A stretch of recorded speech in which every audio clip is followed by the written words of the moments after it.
Messages concerning the continuation of Earth are more likely to be believed.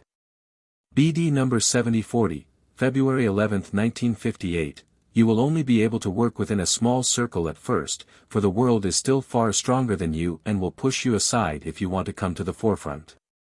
The will to live is too strong, to live the life which will not last forever and which only consists of worldly joys. And wherever this will predominate you cannot prevail, even if you possess the purest truth. No one wants to get used to the idea that the earth is facing its end, that such powerful upheaval will take place on it which will also destroy all life on earth. And therefore, they will be more receptive to messages promising a continuation of earth, and this explains why messages which completely contradict my word conveyed to you from above are being believed, because people look for and find hope and the assurance in these messages that their life will not suddenly come to an end. They will always more willingly allow themselves to be impressed by those messages than by the admonitions and warnings you proclaim to them. This is why the bringers of those messages will meet with far more approval and you will not be listened to but more likely be treated aggressively. And thus, you should only ever work for me to the extent I myself enable you to do so and never think that you should have to come to the fore in the world. The world is and will remain my adversary's realm, and anyone who finds appreciation and acclaim in this world also works on behalf of the world and thus for my adversary. You have to accept that only a small circle will ever choose me and my kingdom, and that everything great in the world is adverse activity.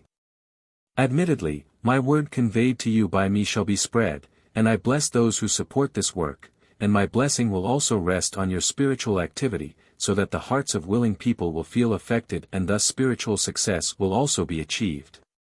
But you will never be able to accomplish this mission on a large scale, for the adversary can only too easily slip in where the masses are being approached.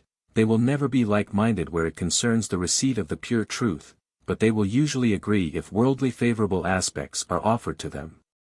And humanity does see the direction it is heading to. It also recognizes the great danger of scientific experiments, but it tries to allay itself. It believes that it will be helped through countermeasures of unknown powers because this is what it wants.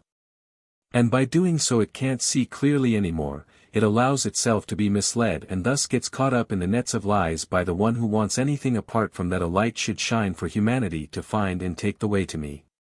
Yet you shall illuminate the darkness with the light that shines down to earth from above. Regardless of people's disapproval you shall time and again proclaim the near end and the preceding last warning sign. You shall be diligent and use every opportunity to spread my word, but you shall work in seclusion, because in public you will have little success. However, Jesus Christ's act of salvation shall be mentioned wherever the opportunity is offered to you, for all people can be informed of this, even the people of the world who no longer pay attention to him, because they know of him and will only ever hear an old truth which can affect their conscience, which can also motivate them to form their own opinion one day. And the will to know the truth will then also make their hearts receptive to my word before the end comes. Amen.